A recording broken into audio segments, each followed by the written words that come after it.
فاسألوا الذكر إن كنتم لا تعلمون۔ تو اے لوگو علم والوں سے پوچھو اگر تمہیں علم نہ ہو۔ الحمدللہ رب العالمین والصلاة والسلام علی سید المرسلین، اما بعد فاعوذ باللہ من الشیطان الرجیم، بسم اللہ الرحمن الرحیم۔ الصلاة والسلام علیک یا رسول اللہ وعلی آلک واصحابک یا حبیب اللہ۔ الصلاة والسلام علیک یا نبی اللہ وعلی آلک واصحابک یا نور اللہ۔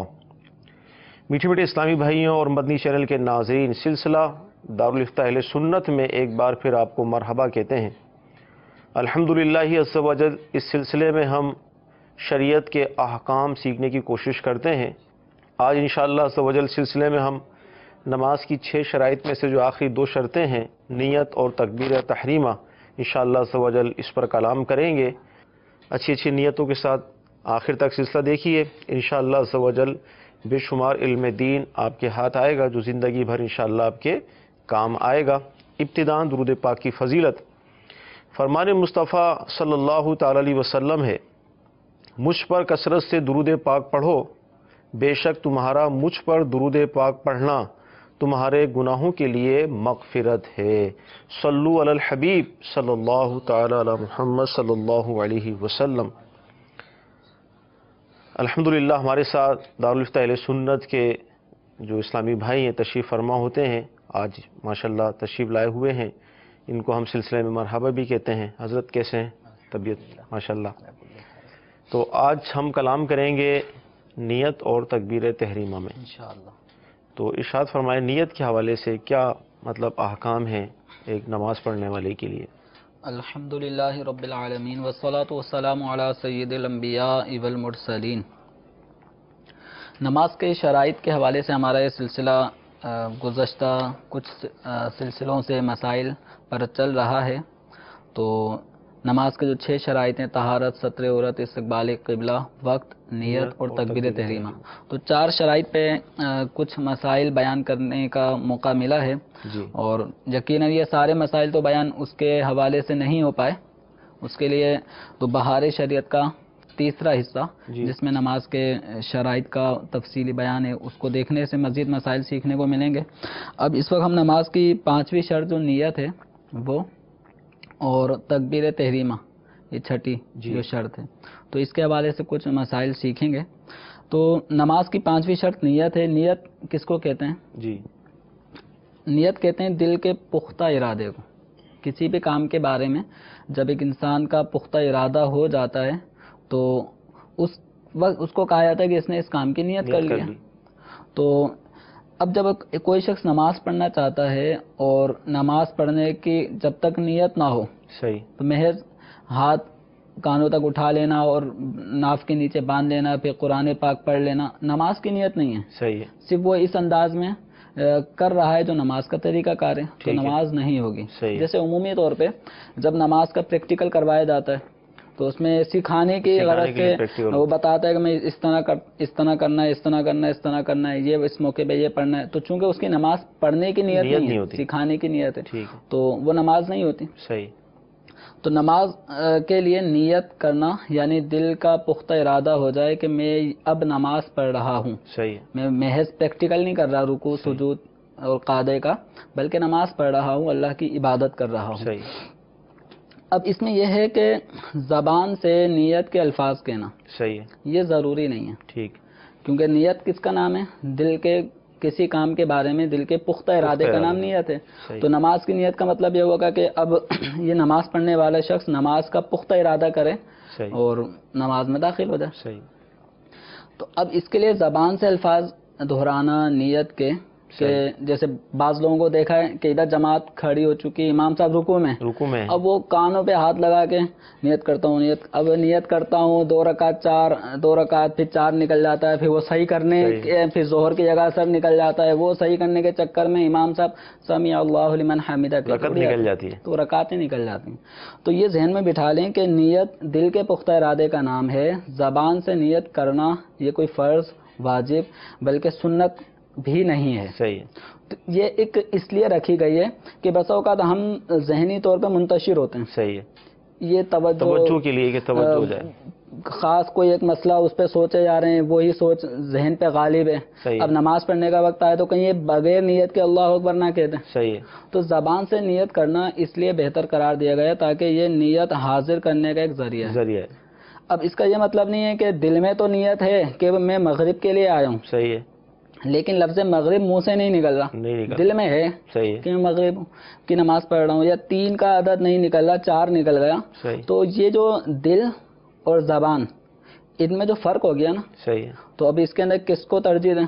صحیح، آپ کی زبان سے مغرب کی جگہ عشاء نکل گیا، صحیح ہے، اور آپ کے دل میں ہے کہ میں مغرب پڑھ رہا ہوں، تو اب کون سی نماز ہوگی؟ عشاء ہوگی نہیں ہوگی، مغرب ہوگی نہیں ہوگی؟ اسی طرح 3 رکعت مغرب کی ہوتی ہیں، 4 نہیں ہوتی، 2 نہیں ہوتی، منہ سے نکل گیا 2 رکعت، صحیح ہے، تو اب کیا کریں؟ دل میں تو مغرب کا تھا ارادہ اور زبان سے 2 نکل گیا، 4 نکل گیا، تو یاد رکھیں کہ نیت چونکہ دل کے پختہ ارادے کا نام ہے، جب نیت اور زبان، دل اور زبان یکساں نہ ہو، صحیح، زبان سے کچھ اور نکل گیا، دل میں کچھ اور ہے، پھر ایسی صورت میں ترجیح دل کے ارادے کی ہوتی ہے۔ صحیح، اگر کوئی شخص نماز پڑھتے وقت اس کے دل میں یہ ہے کہ میں مغرب کی نماز پڑھ رہا ہوں، زبان سے عشاء کا لفظ پھسلتے ہوئے نکل گیا عشاء، یا 4 رکعت کی نیت عشاء کے حوالے سے کی تھی فرضوں کے لیے، 3 کا لفظ نکل گیا 3 رکعت، تو اس سے کوئی فرق نہیں پڑے گا، جو آپ کے دل میں جس چیز کا پختہ ارادہ تھا اس کے مطابق آپ کی نماز اسٹارٹ ہو جائے گی۔ اگر ایسے میں کسی نے اللہ اکبر کہہ دیا، اب وہ سوچ رہا ہے، نماز بھی پڑھ رہا ہے، وہ سوچ بھی آ رہی ہے کہ میں نے تو مغرب پڑھنی تھی، عشاء کا لفظ نکل گیا، اب میں کیا کروں؟ آپ کے دل میں چونکہ مغرب تھا اس لیے آپ کی نماز مغرب کی ہو رہی ہے، آپ اس کو جاری رکھیں، اس کو توڑیں نہیں۔ تو یہ الفاظوں کے ذریعے نیت کرنا یہ ایک بہتر طریقہ ہے کہ نیت کو حاضر کرنے کا ایک ذریعہ ہے۔ توجہ جو بڑھ جاتی ہے انسان کی مختلف کاموں مشاغل میں رہنے کی بنا پر، تو الفاظ کے ذریعے سے نیت کے دہرانا یہ ان مشاغل سے انسان کو نکال کے نماز کی طرف لے آتا ہے، تو زبان سے نیت کر لینا یہ بہتر ہے، جبکہ دل میں نیت حاضر ہو۔ پختہ ارادے سے آپ فرما رہے ہیں، تو اس کی پہچان کیسے ہوگی کہ پختہ ارادہ کیا ہے؟ اب پختہ ارادہ اس کے بارے میں جیسے کوئی شخص نماز پڑھنا چاہتا ہے، اب اس سے جب پوچھا جائے کہ بھائی آپ کیا کر رہے ہیں، تو وہ یہ بتائے کہ میں نماز پڑھ رہا ہوں۔ صحیح، اچھا، اسی طریقے سے نماز تو بہت ساری ہیں، کون سی 5 نمازیں ہیں، تو آپ کون سی نماز پڑھنے کے لیے آئے ہیں؟ تو وہ سوچ میں نہ پڑ جائے کہ میں آیا کون سی نماز کے لیے تھا، صحیح، یہ سوچ میں نہ پڑے، اس کو تأمل نہ کرنا پڑے، وہ بلا تأمل یہ کہہ دے، فوراً بتا دیں بھائی مغرب کی نماز پڑھنا آئے ہو، تم کون سی پڑھنا آئے ہو، یعنی گویا ایسا وہ حاضر دماغ ہو کہ اس سے پوچھا جائے آپ کون سی نماز پڑھنا ہے تو بتا دے فلاں نماز پڑھنا آئے ہو۔ صحیح، یہ ہے نیت کا ادنا درجہ۔ اور اتنا بھی اگر کسی کو نہ ہو، جب سوال کیا کہ آپ کون سی نماز پڑھنا ہے، وہ سوچ میں پڑ جائے کہ میں کون سی نماز پڑھنے آیا ہوں، کون سی نماز پڑھنا چاہتا ہوں، تو یہ والی جو کیفیت ہے نا جس میں سوچنا پڑ رہا ہے، صحیح، تو یہ والی کیفیت اس کو نیت نہیں کہتے، صحیح، نیت کہتے ہیں پختہ ارادے کو۔ اور پختہ ارادہ معلوم کیسے ہوگا؟ اس کا یہ طریقہ ہے کہ اینی ٹائم اگر پوچھ لیں، اس کام کے کرنے کے وقت ہی پوچھ لیں کہ آپ کیا کر رہے ہو، تو بتا دیں، فوراً بتا دیں کون سی پڑھ رہے ہیں، فلاں پڑھ رہے ہیں۔ تو یہ ہے نیت کا حاضر رہنے کا ادنا درجہ۔ ٹھیک، تو مدنی چینل کے ناظرین، نیت کے حوالے سے آپ نے مدنی پھول سماعت فرمائے۔ آئیے کچھ کالز بھی ہم سلسلے میں شامل کر لیتے ہیں تاکہ مدنی چینل کے ناظرین ہمارے خوش ہو جائیں، دل جوئی ہو جائے گی ان کی انشاءاللہ۔ السلام علیکم ورحمۃ اللہ وبرکاتہ۔ وعلیکم السلام ورحمۃ اللہ وبرکاتہ۔ محمد شمون رضا تاری مدینۃ العالیہ ملتان سے عرض کر رہا ہوں۔ دار اہل سنت میں میرا سوال یہ ہے کہ ایک شخص کو نماز کی شرائط آتی نہیں، یعنی گن نہیں سکتا فلاں فلاں فلاں شرائط ہے، لیکن جب وہ نماز پڑھتا ہے وہ ساری کی ساری شرائط اس میں پائی جاتی ہیں، وہ پوری کر رہا ہوتا ہے، وہ کہ اس کو علم نہیں ہوتا، تو ایسی صورت میں بھی کیا اس کی نماز ہو جائے گی؟ السلام علیکم ورحمۃ اللہ وبرکاتہ۔ وعلیکم السلام ورحمۃ اللہ وبرکاتہ. انشاءاللہ سب آپ کو اس کا جواب عرض کرتے ہیں. جی مزید. السلام علیکم ورحمۃ اللہ وبرکاتہ. وعلیکم السلام ورحمۃ اللہ وبرکاتہ. ابو محمد طاری باول مدینہ کراچی سے عرض کر رہا ہوں. میرا دارالعلوم سنت میں مفتی صاحب سے سوال یہ ہے کہ کیا غلطی سے واجب چھوڑنے پر بھی سجدہ صاحب لازم ہوتا ہے، یعنی سجدہ صاحب کافی ہوتا ہے یا نماز لٹانا پڑے گی؟ نیز اگر کوئی لا علمی کی بنا پر کسی واجب کو ترک کر دے، یعنی اسے اس واجب کا علم ہی نہ ہو، تو وہ غلطی سے واجب ترک کرنے کے زمرے میں آئے گا یا جان بوجھ کر واجب ترک کرنے کے زمرے میں آئے گا؟ انشاءاللہ سب عرض کرتے ہیں. جی مزید. السلام علیکم ورحمۃ اللہ. وعلیکم السلام ورحمۃ اللہ وبرکاتہ. میری امی کا سوال ہے کہ نماز کے واجبات کون کون سے ہیں؟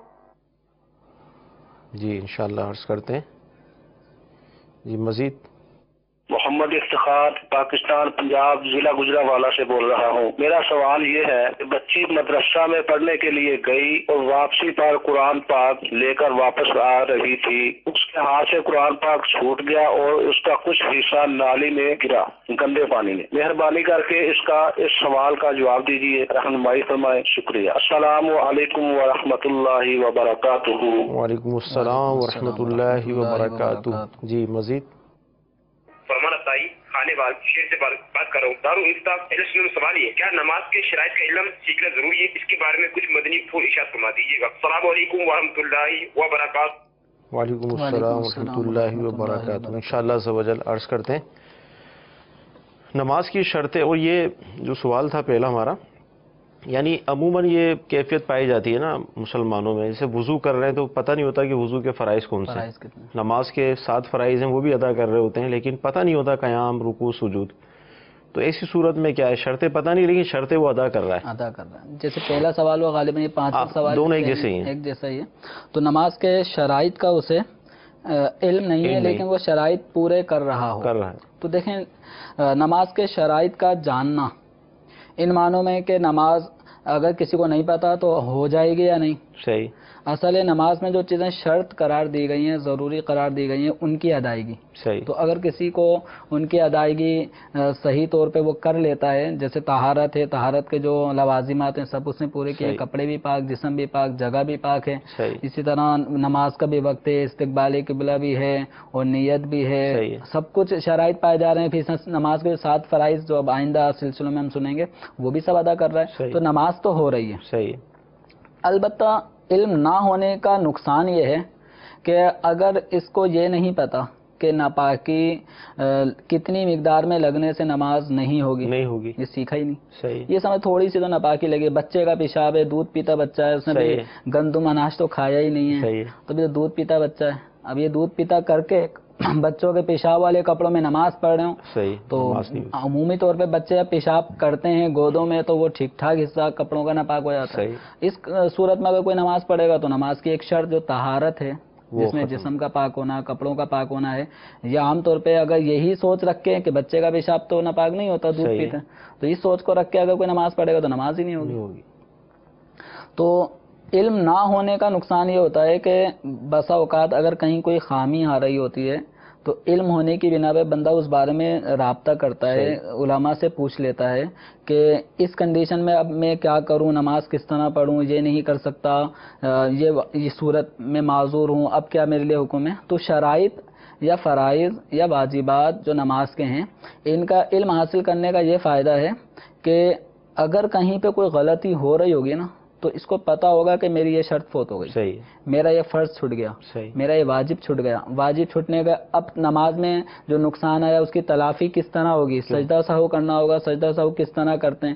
تو اگر یہ سیکھا نہیں ہوگا تو پھر کچھ کا کچھ عبادت کی حفاظت کیسے کریں گے. بالکل. اب مثال کے طور پہ کسی نے صرف اتنا سیکھ لیا کہ چائے کے لیے پتی، چینی، دودھ اور پانی، بھائی یہ 4 آئٹم ملا دو چائے تیار ہو جاتی ہے.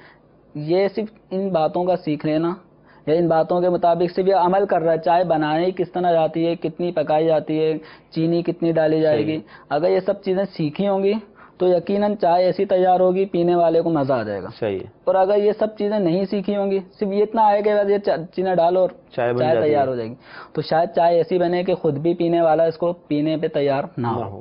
تو نماز کے شرائط یہ سیکھنا ضروری ہے. اور ہر چیز کی جو شرط ہوتی ہے، شرط کا مطلب یہ ہے اذا فات الشرط فات المشروط، کہ اگر کوئی شرط کسی بات پہ لگائی جاتی ہے کہ ایسا ہوگا تو پھر یہ ہوگا، تو شرط ہی اگر نہیں پائی جائے گی تو جو چیز حاصل ہونی تھی وہ بھی حاصل نہیں ہوگی. بنیاد اس پر ہے جی وہ بھی حاصل نہیں ہوگی. تو یہ سیکھنا ضروری ہے. اور الحمدللہ نماز کے احکام میں امیر اہل سنت دامت برکاتہم العالیہ نے جو ان شرائط کی چیدہ اہم جو باتیں تھیں ان کو نماز کے احکام میں لکھا ہے. اس سے زیادہ تفصیل اگر آپ پڑھنا چاہتے ہیں تو بہار شریعت کے حصہ سوم میں یہ شرائط بھی تفصیل موجود ہیں، فرائض کی بھی تفصیل موجود ہے، واجبات کی بھی تفصیل موجود ہے. تو اور مزید علم حاصل کرنا چاہتے ہیں تو درس نظامی میں داخلہ لے لیجیے. تو اس طرح انشاءاللہ علم میں ترقی ہوگی. تو کسی بھی کام میں اگر کوئی شخص اناڑی ہوگا تو تکے میں وہ کام صحیح ہو گیا تو ہو گیا، ورنہ نقصان بھی اٹھائے گا. تو اسی طریقے سے یہاں پر نماز پڑھنے والے کو نماز کے شرائط، فرائض، واجبات کا سیکھنا بھی ضروری.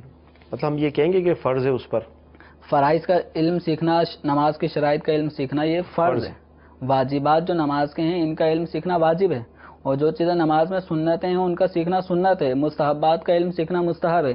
یعنی جس چیز کا جو درجہ ہے نا اس کا علم بھی اسی درجے، سیکھنا بھی اسی درجے کا ہوتا ہے. اچھا اگر سیکھنے میں سستی کا مظاہرہ کر رہا ہے اور نماز بھی پڑھ رہا ہے تو گناہگار ہوگا، وہ سیکھ ہی نہیں رہا، غلطیاں کرتا ہوگا اور نماز بسا اوقات فاسد ہوتی ہوگی اور اس کو پتہ بھی نہیں. یہ بچپن کا نمازی بھی ہے. تو یہ غلطیاں علم نہ ہونے کی وجہ سے بہت بڑی آفتوں میں انسان مبتلا ہو سکتا ہے. حتیٰ کہ جیسے نماز کے حوالے سے آتا ہے کہ بعض لوگوں کی نمازیں ایسی ہوتی ہیں کہ ان کے منہ پر ہی مار دی جاتی. واللہ عالم. اب وہ ایسا نہ ہو کہ 60 سال تک نماز پڑھتے رہے، نماز کے فرائض وغیرہ نہیں سیکھے تو کیا بنے گا. حتیٰ کہ ایک مدنی قافلے میں اسلامی بھائی جب قافلے سفر کر کے آتے ہیں تو یہ اس طرح کا واقعہ سننے کو ملا کہ ایک 60 سالہ ایک شخص جب ہلکا لگا سنتوں سیکھنے کا، اس میں غسل کے فرائض بتائے جا رہے تھے تو ان کے اندر یہ بتایا گیا کہ غسل میں 3 فرائض ہوتے ہیں، کلی کرنا، ناک میں پانی چڑھانا، پورے جسم پہ اچھی طرح پانی بہانا. تو یہ 3 فرائض جب بتائے گئے تو وہ سر پہ ہاتھ رکھ کے بیٹھ گئے کہ 60 سالہ عمر ہو چکی ہے، میں نے تو ابھی تک اس طرح غسل ہی نہیں کیا. میں تو جاتا تھا اور نہا لیا کرتا تھا. 60 سال میں ایک آدمی بھی کتنی مرتبہ غسل فرض ہونے کے اسباب پائے جاتے ہیں، لیکن وہ ان فرائض کے مطابق غسل نہیں کرتا تھا. اب وہ نماز بھی پڑھتا ہوگا، سب کچھ کرتا ہوگا. تو کئی ایسے معاملات ہیں جن میں نماز نہیں ہوتی. صحیح بات. غلطی سے اگر واجب چھوٹ گیا تو اس صورت میں کیا ہوگا، اور لا علمی کی وجہ سے اگر واجب ہم چھوڑ دیتے ہیں تو نماز کے کیا اثر پڑے گا؟ بھولے سے، یعنی ایک ذہن میں ہے کہ قاعدہ اولا 2 رکعت کے اوپر پڑھنے کے بعد جب بیٹھتے ہیں قاعدہ اولا کہلاتا ہے. قاعدہ اولا واجب ہے، ذہن میں ہے، سیکھا ہوا ہے. قاعدہ اولا کرنا بھول گیا، تیسری کے لیے کھڑا ہو گیا. ٹھیک ہے. تو یہ بھولے سے چھٹ گیا تو اب اس کی تلافی ہے کہ آخر میں سجدہ سہو کر لے. اور اگر اس نے سجدہ سہو کرنا تھا اور سجدہ سہو کرنا بھول گیا اور اپنے دیگر کام میں مصروف ہو گیا، اب خیال آتا ہے کہ سجدہ سہو نہیں کیا تو کوئی منافی نماز جب کام کر دیا تو اب سجدہ سہو نہیں کر سکتا، اب اس کو وہ نماز دوبارہ پڑھنی ہوگی. اب سوال یہ ہے کہ ایک آدمی کو پتہ ہی نہیں ہے کہ مجھ سے کوئی واجب چھوٹا ہے. اب وہی بات ہو گئی، جب واجب چھٹنے کا علم نہیں ہوا، واجبات چھٹتے رہے، سجدہ سہو لازم ہونے کی صورت بنتی رہی.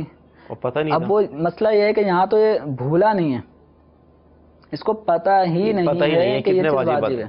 جب یہ چیز واجب ہے اس کو پتہ ہی نہیں ہے تو یہ قصدن وہ کام چھوڑ رہا ہے. اگر کوئی واجب تھا اور یہ واجب ادا نہیں کرتا، مثال کے طور پہ رکوع کرنے کے بعد سیدھا کھڑا قوما جو سیدھا کھڑے ہوتے ہیں، ربنا لک الحمد جس موقع پہ کہا جاتا ہے، تو رکوع کرنے کے بعد قوما یعنی ایک سبحان اللہ کی مقدار اپنے آپ کو بالکل ریلیکس کھڑا کرنا، یہ ہے واجب.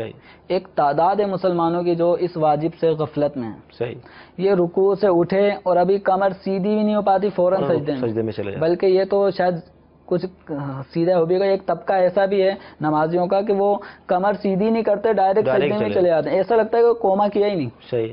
اب یہ جو آدمی ہے جس نے بچپن سے اس طرح ہی نماز پڑھتے آج 50 سال کا ہو گیا، 40 سال کا ہو گیا، جو قوما ہی ادا نہیں کر رہا، ایک سجدہ کرنے کے بعد اس انداز میں بیٹھنا کہ آپ کی کمر سیدھی ہو جائے، بالکل اعضاء اپنے اپنے محل پر آ جائیں، اطمینان سے بیٹھے، ایک سبحان اللہ کی مقدار اس طرح ٹھہرنا واجب ہے۔ اس کو جلسے میں یہ تعدیل ارکان کہلاتا ہے، یہ عمل سیکھا ہی نہیں۔ وہ ایک سجدہ کرتا ہے، کمر سیدھی ہونے سے پہلے ہی دوسرے سجدے میں چلا جاتا ہے۔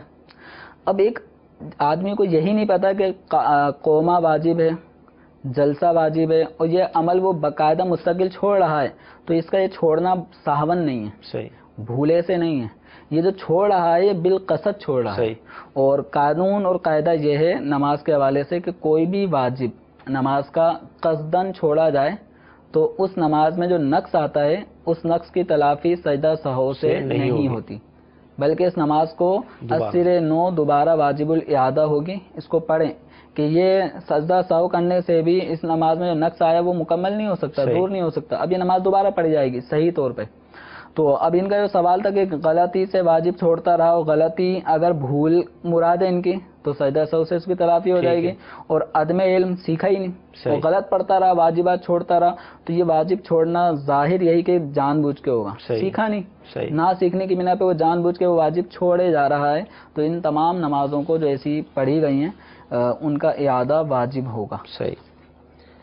اسی طرح ایک سوال واجبات کے حوالے سے ہی تھا کہ نماز میں کتنے واجبات ہیں؟ تو ظاہر تفصیلاً نماز میں جو واجبات ہیں تقریباً 30 واجب، ٹھیک ہے۔ تو ابھی انشاءاللہ ابھی ہم فرائض، اس کے بعد فرائض کا سلسلہ کریں گے، پھر تفصیلاً ان واجبات کی طرف جائیں گے۔ فی الحال اس علم کا سیکھنا بھی ایک مکلف مرد و عورت پر واجب ہے۔ تو نماز کے احکام میں یہ تفصیلات موجود ہیں کہ 30 کے 30 واجبات ہر نماز میں ضروری نہیں ہیں، اس میں پڑھنے والے کو پتہ چلے گا کہ ایک نماز میں اتنے واجبات تو ادا کرنے ضروری ہیں۔ پھر مختلف احوال ہوتے ہیں، جب جماعت میں شامل ہوں گے تو اس میں مزید واجبات اور بڑھ جاتے ہیں۔ عورتوں کے لیے الگ سے کچھ واجبات ہیں جو مردوں کے لیے نہیں ہیں، لیکن ٹوٹل مرد یا عورت دونوں کے لیے، یا تنہا یا جماعت کے ساتھ نماز پڑھنے والے، ان سب کی کاؤنٹنگ کی تو تقریباً امیر اہل سنت نے وہ 30 واجبات اس میں نماز کے احکام میں ذکر کیے ہیں۔ بچی سے قرآن مجید نعوذ باللہ نالی میں گر گیا تو اب کیا حکم لگے گا؟ اب دیکھیں قرآن پاک کے جو اوراق ہیں، اگر وہ جس طرح ان کا سوال تھا اس کے مطابق تو اس پہ نجاست لگی ہے جی، تو ان اوراق کو پاک کرنا ہوگا، صحیح، اچھی طریقے سے اس پہ پانی بہایا جائے، یہاں تک کہ جو نجاست کے اجزاء ہیں، اثرات ہیں، وہ سب اس پہ سے ختم ہو جائیں۔ صحیح، قرآن پاک کو، ان کے صفحات کو، اس کے جزدان کو، جہاں جہاں وہ ناپاکی آئی ہے تو اس کو دور کرنا ضروری ہوگا۔ اب یہ کہ بچی سے چھٹ گیا تو اس پہ گناہ نہیں ہے، اولا تو نابالغ ہے تو نابالغ سے اس طرح گناہ نہیں ہوتا۔ دوسرا یہ کہ قرآن پاک کوئی جان بوجھ کے گراتا نہیں ہے، جان بوجھ کے کوئی اس طرح کرے گا تو وہ مسلمان رہے گا بھی نہیں، اسلام سے خارج ہو جائے گا، قرآن کی بے حرمتی کرنے والا۔ تو یہ جو عمل جو مسلمانوں سے صفائی ستھرائی کرتے وقت قرآن پاک اوپر رکھتے، نیچے اتارتے وقت جو کبھی ہاتھ سے نیچے آ جاتا ہے تو اس میں گناہ نہیں ہے۔ اور عوام میں پھر یہ ہوتا ہے کہ اس کا کفارہ، تو پھر عوام میں یہ مشہور ہے کہ جتنا قرآن پاک کا وزن اتنا آٹا، صحیح، تو یہ کفارہ شریعت نے واجب نہیں کیا، یہ عوام نے اپنے طور پہ ایک فرض کر لیا اطمینان کے لیے کہ وہ دل پہ ایک بوجھ سا شاید رہتا ہے تو اس بنا پہ عوام کرتے ہیں، تو شریعت مطہرہ کی طرف سے کوئی ایسا حکم نہیں ہے۔ ٹھیک، نماز کی نیت سے متعلق ہمارا یہ شرائط پر چل رہا تھا۔ اچھا یہ ارشاد فرمائیں کہ اب فرض بھی ہم پڑھ رہے ہیں، واجبات بھی پڑھ رہے ہیں، سنتیں بھی ادا کر رہے ہیں، نوافل بھی، تراویح بھی، وتر بھی، اب کیا سب پرٹیکولر ان کا نام لینا ضروری ہوگا؟ سنت میں سنت نبوی کی نیت، تو واجب میں واجب کی نیت، کیا؟ دیکھیں نماز جو ہے نا، جی، اب میں نیت کرتا ہوں میں نماز پڑھ رہا ہوں، اللہ اکبر، نماز مغرب کی بھی ہوتی ہے، عشاء کی بھی ہوتی ہے۔ اچھا پھر مغرب کے اندر فرض بھی ہوتے ہیں، سنت بھی ہوتی ہے، نفل بھی ہوتی ہے۔ عشاء کو لے لیں، عشاء میں ایک فرض بھی ہوتے ہیں، سنت نفل، پھر وتر بھی ہوتے ہیں، پھر نماز واجب بھی ہوتی ہے، عید الفطر ہے، عید الاضحیٰ ہے، ایسے ہی کسی نے منت مان لیا اگر میرا یہ کام ہو گیا تو میں 2 رکعت نفل پڑھوں گا، وہ کام ہو گیا، اب اس کو یہ 2 رکعت منت والے 2 نفل پڑھنا یہ بھی واجب ہے۔ کسی نے طواف کعبہ کیا، طواف کعبہ کے بعد بھی 2 رکعت نفل یہ واجب ہوتے ہیں، اب یہ بھی اس پہ واجب ہے۔ اسی طرح نماز پڑھ رہا تھا نفل، اور نفل نماز پڑھتے پڑھتے کوئی نماز فاسد ہو گئی وہ، اب اس نماز کو اب لوٹانا واجب ہوتا ہے، تو واجبات بھی اتنے سارے جمع ہو گئے. اب میں کہہ رہا ہوں بس میں 2 رکعت پڑھ رہا ہوں، اللہ اکبر. بھائی کون سی والی؟ یہ مجھے تعیین کرنی ہوگی کہ میں اگر واجب ادا کر رہا ہوں، میرا اتنا کہنا کافی نہیں ہے کہ میں 2 رکعت واجب ادا کر رہا ہوں. یہ 2 رکعت واجب کون سی؟ یہ مجھے تعین کرنی ہے کہ نظر جو میں نے مانی تھی اس کے 2 رکعت جو واجب ہے وہ ادا کر رہا ہوں، یا جو طواف کے نفل ہیں وہ والے 2 واجب ادا کر رہا ہوں، یا جو نماز مجھ سے فاسد ہو گئی تھی 2 رکعت نفل میں اس کا واجب ادا کر رہا ہوں، یا میں 3 رکعت پڑھ رہا ہوں تو 3 رکعت کون سی وتر پڑھ رہے ہیں یا مغرب کی نماز پڑھ رہے ہیں. اس کی تعین ضروری ہے. صرف یہ کہنا کہ میں 3 رکعت پڑھ رہا ہوں اللہ اکبر یہ کافی نہیں ہے. تو ایک ہے نیت اور ایک ہے تعیین نیت. نیت یہ ہے کہ میں نماز پڑھ رہا ہوں، اور کون سی پڑھ رہا ہوں. اب کون سی پڑھ رہا ہوں یہ ہے تعیین نیت، کہ نماز میں بھی ہمیں متعین کرنا ہے، معین کرنا ہے کہ میں یہ والی نہیں یہ والی پڑھ رہا ہوں. تو یہ بھی ضروری ہے. اور اگر کسی نے صرف اسی طرح پڑھ لیا کہ بس 4 رکعت ظہر کے فرض ادا کر رہا ہوں، اب یہ 4 رکعت ظہر کے فرض آپ کے دل میں کیا ہے؟ آج کے یا گزشتہ جو قضا عمری ہوتی آئی ہے اس کی بھی ایک تعداد ہے. تو کون سے 4 فرض ظہر کے کون سے والے؟ تو یہ تعین کرنی ہوگی کہ آج کے ظہر پڑھ رہے ہیں تو آپ آج کی ذہن میں کہنا ضروری نہیں ہے، ذہن میں یہ حاضر ہونا چاہیے کہ آج کے ظہر پڑھ رہا ہوں. جو آج کی اگر کسی کے ظہر قضا ہو گئی تو یہ قضا میں بھی بہت ساری ہیں. تو اسی لیے فقہاء کرام فرماتے ہیں کہ اگر کوئی شخص قضاء عمری ادا کر رہا ہے تو قضاء عمری کرنے والا کس طرح نیت کرے گا؟ تو قضاء عمری کرنے والے پر بھی لازم ہے کہ وہ نیت میں تعیین کرے. اب جب وہ کوئی شخص بیٹھا حساب کتاب لگانے کے ہزاروں ظہر ہیں، ہزاروں فجر مغرب عشاء سب نمازیں ہزاروں کی تعداد میں، تو اب کس طرح یہ نہیں کرے گا بھائی میں 4 رکعت ظہر پڑھ رہا ہوں 4 رکعت عصر پڑھ رہا ہوں. یہ اس کو تعیین کرنی ہے. تعیین کا ایک طریقہ فقہاء کرام نے یہ بیان فرمایا ہے کہ وہ یوں نیت کرے کہ سب سے پہلی جو ظہر میری قضا ہوئی تھی میں وہ ادا کر رہا ہوں. اب جو اس نے پڑھ لی اس کے بعد والی اب سب سے پہلے ہو گئی، وہ ادا کر لی اس کے بعد والی سب سے پہلے ہو گئی. تو یا تو یہ نیت کرتے رہے کہ سب سے پہلی ظہر میں ادا کر رہا ہوں یا سب سے آخری ادا کر رہا ہوں. تو یہ دونوں میں سے کوئی سی ایک نیت کر لے. اب سب سے آخری کی نیت سے اگر کسی نے 4 رکعت فرض ظہر کے قضا کر لی ادا کر لی تو اب اس جو اس سے پہلے والی تھی وہ اب آخر ہو گئی، سیکنڈ لاسٹ اب لاسٹ ہو گئی. تو یوں ہر سیکنڈ لاسٹ ہوتی رہے گی. تو یہ سب سے آخر کہتا رہے یا سب سے پہلی یوں ادا کرتا رہے. ٹھیک.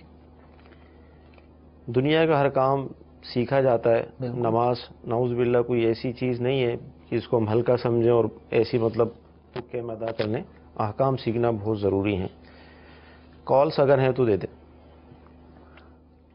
میرا نام امداد علی ہے، میں سیالکوٹ سے بول رہا ہوں. جی میرا سوال یہ ہے کہ نماز مسجد میں پڑھ رہا ہوں، مجھے نزلہ زکام یعنی کہ ناک سے پانی بڑا تیزی سے جا رہا ہے، تو مجھے ڈر ہے خطرہ ہے کہ جب میں رکوع میں سجدے میں جاتا ہوں تو ناک سے پانی کا کوئی قطرہ نیچے صف پہ یعنی کہ فرش پر مسجد کے فرش پر نہ گر جائے. تو اس کے لیے احتیاطاً میں اپنا ہاتھ رکھ سکتا ہوں یا اپنے پاس کوئی کپڑا ایسا رکھ سکتا ہوں، یا کہ اس نزلہ زکام کی وجہ سے میں مسجد کی بجائے اپنے گھر میں نماز ادا کر سکتا ہوں؟ شریعتاً مجھے سوال کا جواب دے دیں. السلام علیکم ورحمۃ اللہ. السلام ورحمۃ اللہ وبرکاتہ. جی مختار احمد عرض کر رہا ہوں لیاقت پور سے. میرا سوال یہ ہے کہ جو لوگ صرف 2 فرض پڑھتے ہیں کیا ان کا جمعے کے 2 فرض پڑھتے ہیں کیا ان کا جمعہ ہو جاتا ہے؟ سنتے اور نفل نہیں پڑھتے. جزاک اللہ خیر.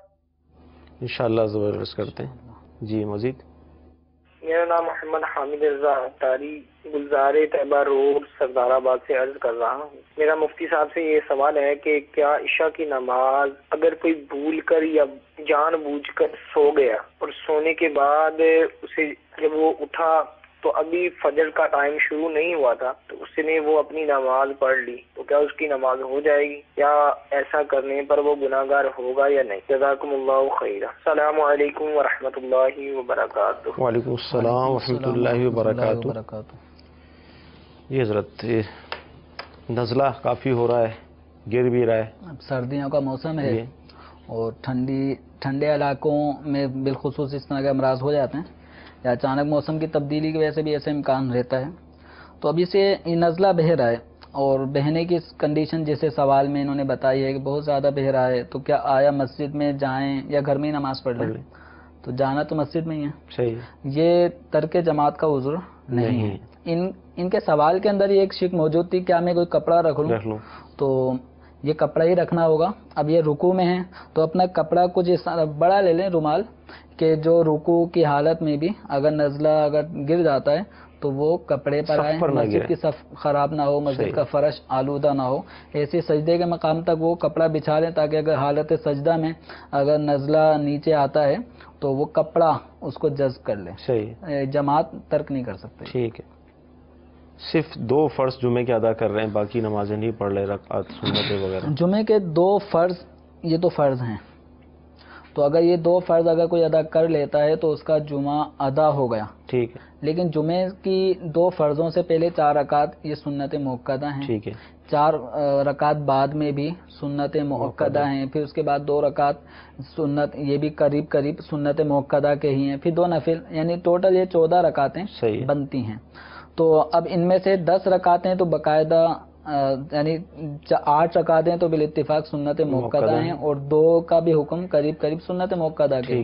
تو اب اس میں اگر کوئی صرف 2 ہی فرض ادا کرتا ہے اور سنت مؤکدہ چھوڑنے کا عادی بن گیا، صرف جاتا ہے 2 فرض پڑھتے ہی فوراً نکل جاتا ہے، سنتیں نہیں پڑھتا، نہ مسجد میں پڑھتا ہے، نہ ہی گھر میں پڑھتا ہے، نہ دکان پر آ کر پڑھتا ہے، تو پھر یہ سنت مؤکدہ کا تارک ہے، اور جو سنت مؤکدہ کے ترک کی عادت بنا لے تو وہ گناہ گار ہے، مستحق عذاب نار ہے۔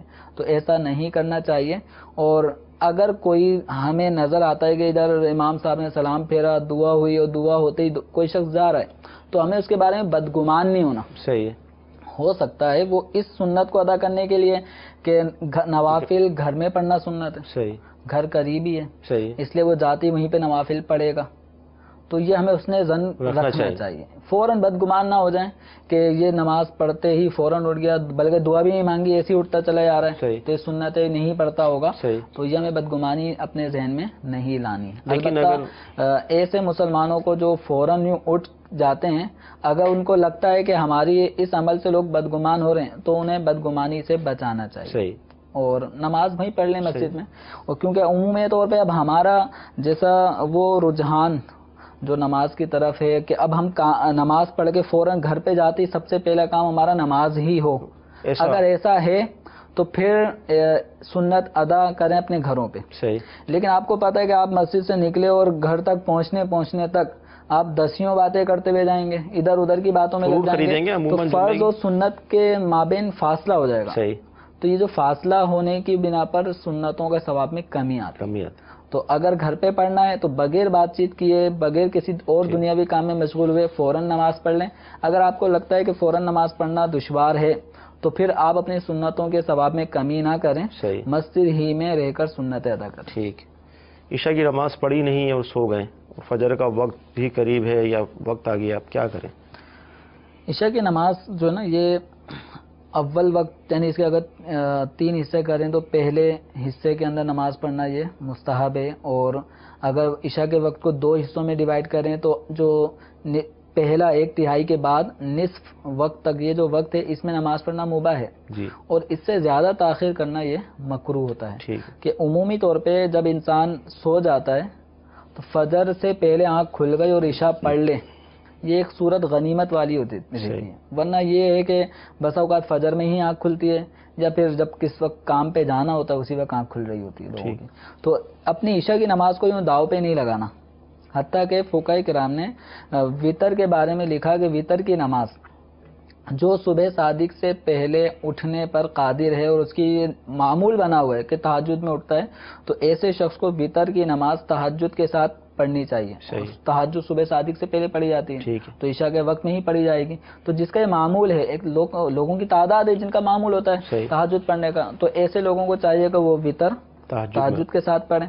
البتہ جن کو تہجد میں اٹھنے کا یقین نہیں ہے، آج جوش چڑھا ہے کہ بعد میں وطر جو ہے وہ ادا کروں گا تہجد میں، عادت نہیں ہے، اور اس کے اسباب بھی باقاعدہ کہ جو انہیں تہجد کے وقت اٹھا بھی دیں وہ حالات بھی نہیں ہیں، بھائی یہ ظن غالب کر کے میں اٹھ جاؤں گا، اب یہ ایسی تاخیر کرنا وطر میں یہ منع ہے. صحیح ہے. کہ ممکن ہے کہ اس کی آنکھ ہی صبح صادق کے وقت کھلے، جب عشاء کا وقت چلے جائے تو وطر قضا ہو جائیں گے. تو اس لیے عشاء کی نماز ان کے سوال میں چونکہ انہوں نے وقت کے اندر ادا کر لی ہے، صبح صادق سے پہلے عشاء پڑھ لی ہے، تو نماز ہو گئی، گناہ نہیں ہے. صحیح. لیکن اس طرح عشاء کی نماز کو آزمائش میں بندے کو نہیں پڑھنا چاہیے. صحیح. سلسلے کا وقت ہمارا بس ختم ہونے والا ہے اور نیت پر ہماری آج گفتگو ابھی چل رہی ہے.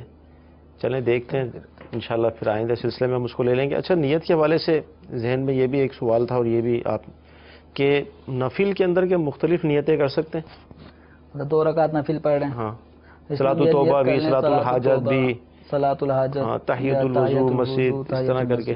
ہاں، تو اس طرح اگر کوئی شخص یوں کرنا چاہتا ہے کہ 2 رکعت اس نے پڑھی، حتیٰ کہ فقہاء کرام نے، اس وقت میرے سامنے درر مختار کی عبارت ہے، فرمایا گیا وَلَوْ نَافِلَتَيْنِ كَسُنَّةِ فَجْرٍ وَتَحِيَّةِ مَسْجِدٍ، کہ اگر کوئی 2 رکعت سنت فجر ادا کر رہا ہے اور اس نے نیت یہ کر لی کہ میں تحیۃ المسجد بھی ادا کر رہا ہوں، یعنی یہی 2 رکعت تحیۃ المسجد بھی بن جائیں، سنت فجر بھی بن جائیں، تو اس طرح دونوں ادا ہو جائیں گی. صحیح. اور اسی طرح حاشیۃ التحتوی علی المراقی کے اندر ہے کہ اگر کسی نے 2 رکعت نفل پڑھی، اس 2 رکعت کے اندر اس نے تحیۃ المسجد کی نیت کر لی، تحیۃ الوضو کی بھی نیت کر لی، اسی طریقے سے جو چاشت ہے اور سورج چاند گہن ان کا بھی کسی کا بھی وقت آ گیا ہے، تو اس نے 4 نوافل کی نیت کر لی، تو فرمایا چاروں ہی ادا ہو جائیں گی، چاروں کا انشاءاللہ ثواب ملے گا.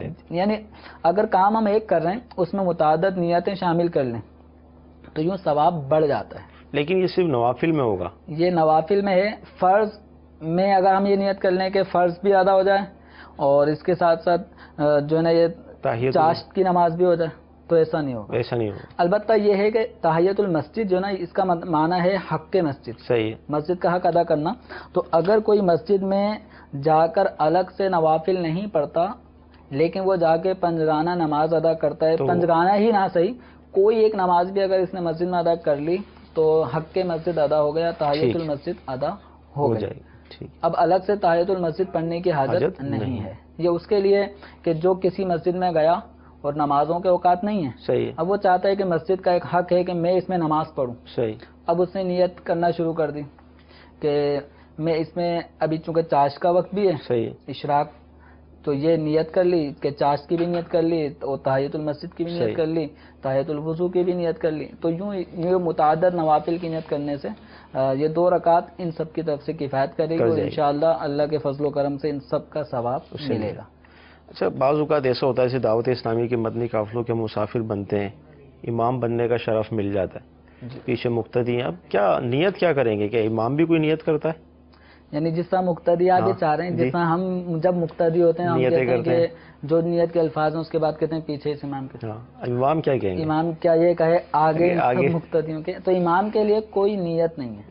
یعنی امام کے لیے اس بارے میں کہ چونکہ وہ امام ہے تو وہ نیت کرے کہ آگے ان سب مقتدیوں کے اور میں ان سب کو نماز پڑھا رہا ہوں، امامت کر رہا ہوں، تو یہ نیت امام کے لیے ضروری نہیں ہے. اگر امام نے صرف اپنے 2 رکعت فجر کے فرض ادا کرنے تھے، اس نے فجر کے فرض ادا کرنے کی نیت سے اللہ اکبر کہا، پیچھے نمازی آتے چلے گئے تو امام کی اپنی بھی ادا ہو گئی، لوگوں کی بھی نماز ادا ہو گئی. یہ کہنے کی حاجت نہیں ہے کہ میں امامت کر رہا ہوں، امامت کی نیت کر رہا ہوں. ایک صورت فقہاء کرام نے لکھی ہے کہ اگر عورتیں جماعت کے اندر شامل ہیں، عورتیں جماعت کے اندر شامل ہیں، تو اب اگر امام نے عورتوں کی جماعت کی شمولیت کی نیت نہیں کی تو عورتوں کی نماز امام کے پیچھے نہیں ہوگی. اب ایسی صورت میں امام کو اب نیت کرنی ہوگی کہ اگر میرے پیچھے کوئی عورت بھی آ کر نماز پڑھ لے تو اس کی بھی نماز کی میں امامت کر رہا ہوں.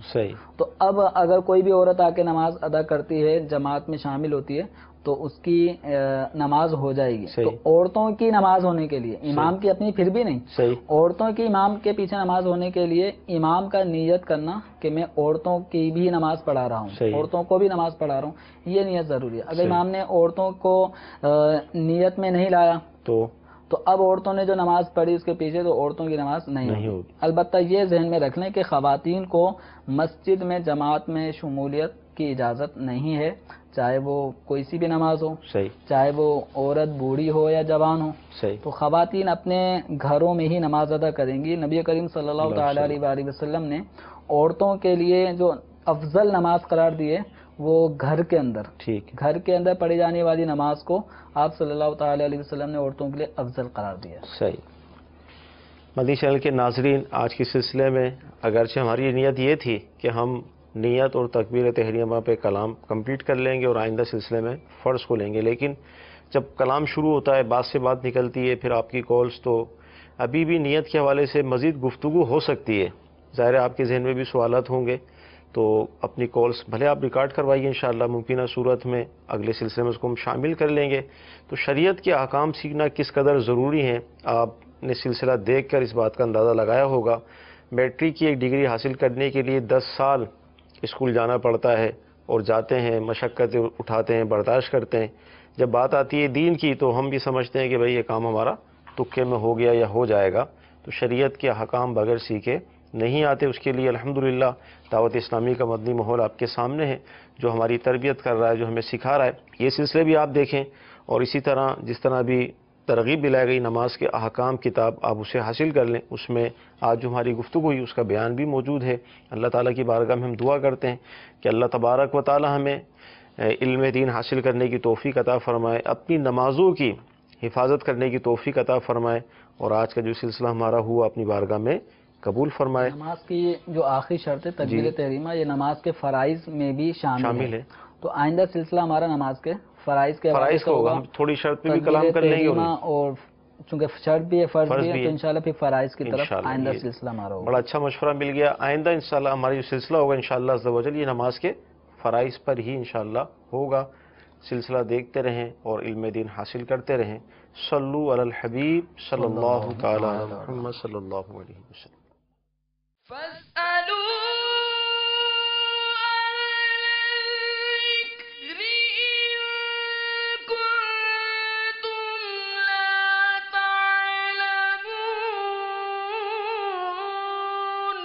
تو اے لوگو، علم والوں سے پوچھو اگر تمہیں علم نہ ہو۔